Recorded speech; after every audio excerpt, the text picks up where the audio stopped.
Well, I'm really thrilled to be here today on our 13th annual Manufacturing Leadership Summit, our largest, so welcome.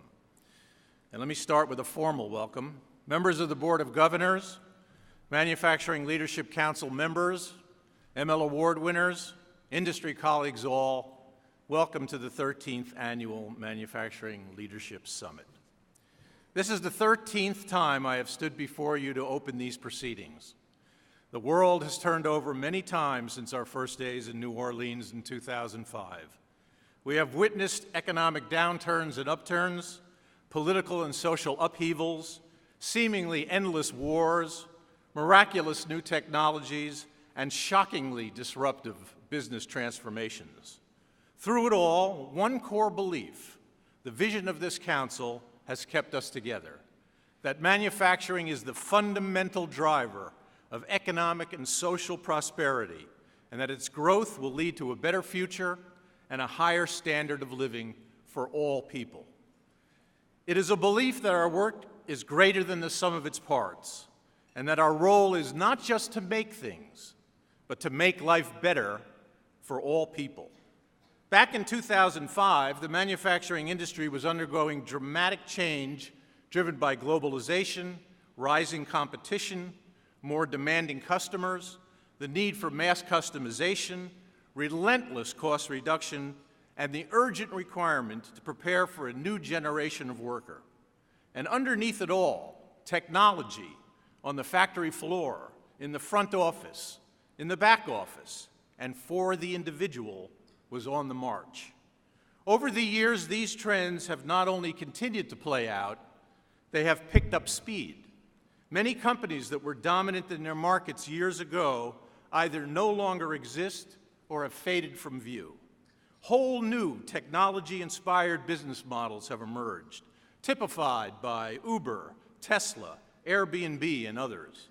88% of the companies on the Fortune 500 list in 1955 were gone by 2016, undercut by so-called creative destruction. Today, it is estimated that every 2 weeks, a company falls out of the S&P 500, disrupted by change, and in many cases, its own failure to act quickly and decisively. It is clear to me that the megatrends reshaping our industry on a global scale will continue, and their pace will quicken. Despite the protests of some, the world continues to flatten, get smaller, and become more connected and interdependent. Globalization will continue. Competition will increase.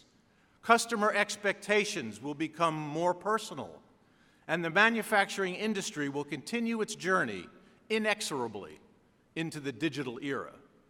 No election here or referendum there will stop or divert these trends.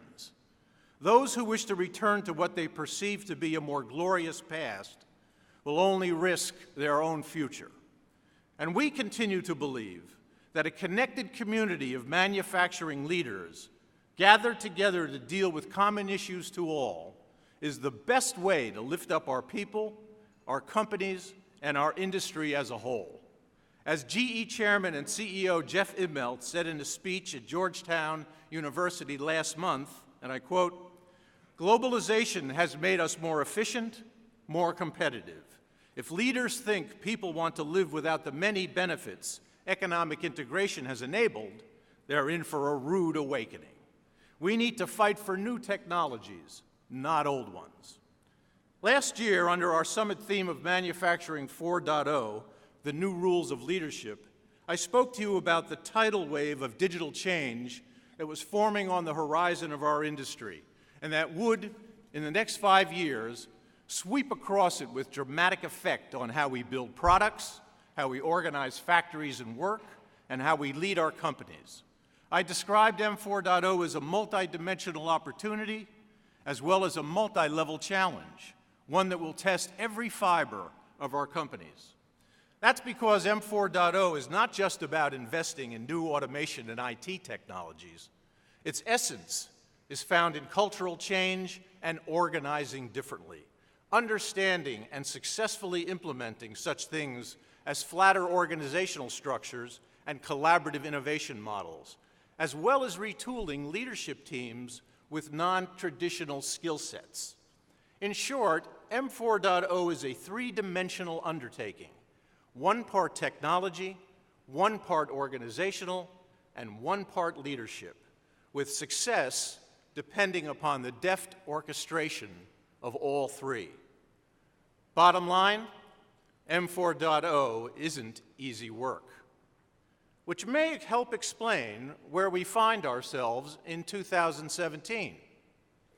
The latest Manufacturing Leadership Council survey on next-generation leadership, published in April in the Manufacturing Leadership Journal, underscores the challenge and identifies difficult-to-bridge gaps on the road to M 4.0. The survey reveals, on the one hand, a near universal belief that M 4.0 requires a substantially different approach and set of skills on the part of manufacturing company leaderships. On the other hand, there is an acknowledgement among manufacturers that only a fraction of current leaders understand what M 4.0 is all about. So rather than expecting that the journey to M 4.0, given the inexorable megatrends I cited earlier, should resemble a modern bullet train speeding to its digital destination, the transition is beginning to resemble an old-fashioned horse-drawn wagon train, slowly, sometimes haltingly, slogging its way to a better life in a different place. So what's holding us back? At this point in time, most leadership teams have only some familiarity with what M 4.0 is going to require. When asked on our April study how prepared their executive management teams are to undertake the trip to M 4.0, only 9% said very prepared. The most cited reason for this lack of preparedness, according to 57% of survey respondents, is that manufacturing company leaders are simply focused on other issues, like the day-to-day running of the business. But importantly, two other factors stand out as well: uncertainty about how M 4.0 applies to them specifically, and a lack of understanding of what M 4.0 is. So my first message to you all this morning is that we need to pick up the pace in all three dimensions of M 4.0. You need to investigate, adopt, and learn to use effectively new technologies such as analytics, artificial intelligence, 3D printing, virtual reality, and collaborative robots, just to name a few. You need to undertake organizational redesign to take advantage of digital information flows, to create common platforms and processes, to leverage all of your brain power, and to speed more accurate decision-making. And leadership teams need to build digital acumen, drive a sense of urgency about change throughout the organization, and bring their people along. Understand that M 4.0 isn't just happening here. It's a worldwide phenomenon. Right now, there are M 4.0 or advanced manufacturing initiatives underway in the UK, Germany, Italy, Portugal, Sweden, as well as other European countries.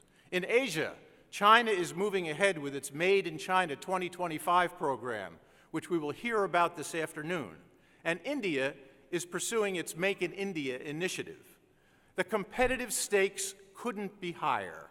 As my friend Bill McDermott, the CEO of SAP, said last month in Orlando, and I quote, "The digital revolution waits for no one."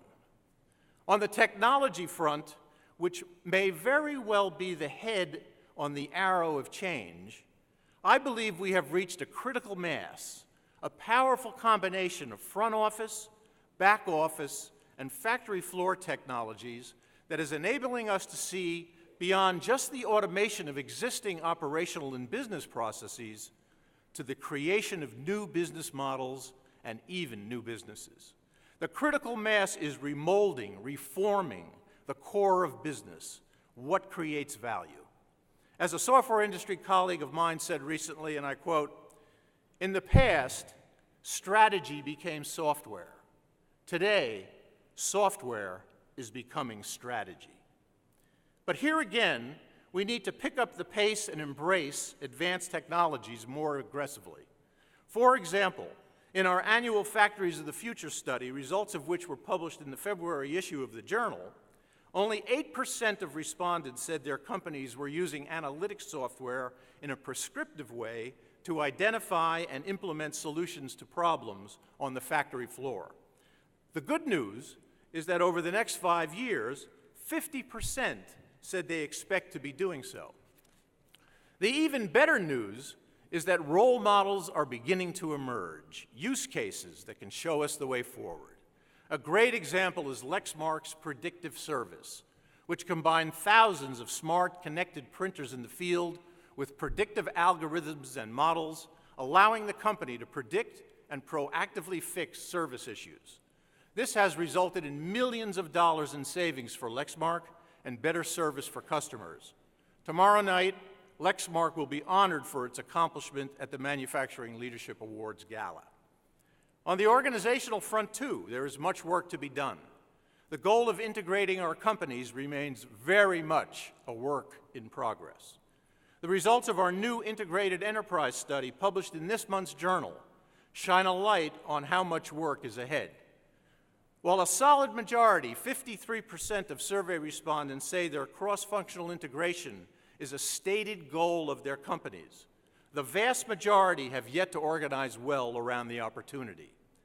But digital integration does appear to be making headway in certain functional areas, suggesting that integration is sprouting in spots from the bottom up in such areas as manufacturing, supply chain, product design, and research and development operations. 47% of the sample said these functional areas in their companies have achieved some level of digital integration, with 23% indicating a high level of integration. Again, there are beacons of light emerging on the hill. An outstanding example is Cisco's Digital Design and Manufacturing Platform Initiative, which created, in effect, a digital thread linking product development, fulfillment, and supply chain functions. The results included millions of dollars in savings from the reuse of parts, reduced part and tooling costs, and much faster prototype and tooling cycle times. Tomorrow night, Cisco will be honored for its accomplishment. But perhaps the most important cog in the wheel of M4.0 is in leadership. In the April study, 92% of respondents said that their company's leadership is either not at all prepared or only somewhat prepared to guide an M4.0 enabled enterprise. The largest group of respondents, 30%, said current leadership comes up short in understanding new M4.0 enabled business models. Another 26% were critical of current leadership's ability to transition to a data-driven decision-making model. So what can we do about all this?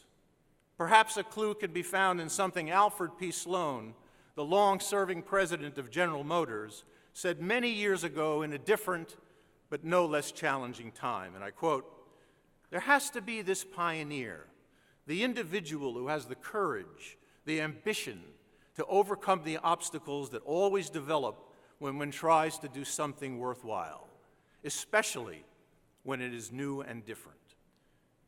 Perhaps someone at the Dow Chemical Company was listening. Dow's Talent Development Initiative, which will be honored tomorrow night, enabled the company to develop an engaged workforce for the M4.0 era. The innovative programs under this initiative use unconventional methods to uncover latent skills, motivations, and ambitions, and provides clarity of purpose through a guided process of self-discovery. My second message to you today has to do with how we should think about M4.0 itself. Right now, according to what many of you have told us through our survey efforts, is that the most significant benefits associated with M4.0 are lower costs, greater flexibility and speed, improved efficiencies, and higher levels of customer satisfaction.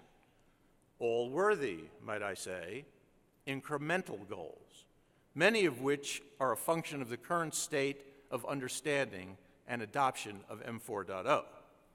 But I would encourage you to think more expansively about the potential of the fourth industrial revolution, a potential for new products, new services, perhaps even whole new businesses. This bridge to the greater potential of M 4.0 remains to be crossed. The manufacturing community is almost evenly split between those who think M 4.0 is a significant trend, but not transformative in the ways I have suggested, and those who believe it is truly a game changer for their companies. So as you go forward on your M 4.0 journey, think deeply, unconventionally about the possibilities. Be sensitive to the balance between experimentation and standard business metrics as applied to M 4.0. Be careful not to industrialize M 4.0 too quickly. Keep experimenting. Keep trying things in small projects. Let imagination and creativity come together. As Michelangelo, the great Italian sculptor, architect, poet, and engineer once said, and I quote, "The greater danger for most of us lies not in setting our aim too high and falling short, but in setting our aim too low and achieving our mark." As we set our sights, let us not forget another goal, a higher purpose that has been core to this industry over the centuries and which is reflected in the ML Council's vision. It goes way beyond improvements in productivity, efficiency, and cost effectiveness. It is our essential role in society itself, the critical role we play in the lives of every man, woman, and child on this planet. As an industry, as the people who make things, we have always had the power to change the human condition for the good, to make it better. And we have used that power over time to create better living conditions for people, to expand opportunity and create new jobs, and to create wealth. In doing so, we have changed society, what people do, where they live, how they live. If we are right about manufacturing 4.0, the new prosperity I talked about last year will indeed take hold, raising up the standard of living for all. This is the real promise of manufacturing 4.0. It is in our power to create a better world, and it all starts with imagination and a willingness to take risks. On this occasion, one cannot help recall the words of President John F. Kennedy, whose 100th birthday we celebrated last month, which were spoken on September 12, 1962, as he was rallying the nation to undertake an historic mission in space. And I quote, "We choose to go to the moon in this decade not because it is easy, but because it is hard. Because that goal will serve to organize and measure the best of our energies and skills, because that challenge is one we are willing to accept, one we are unwilling to postpone, and one which we intend to win." Thank you very much.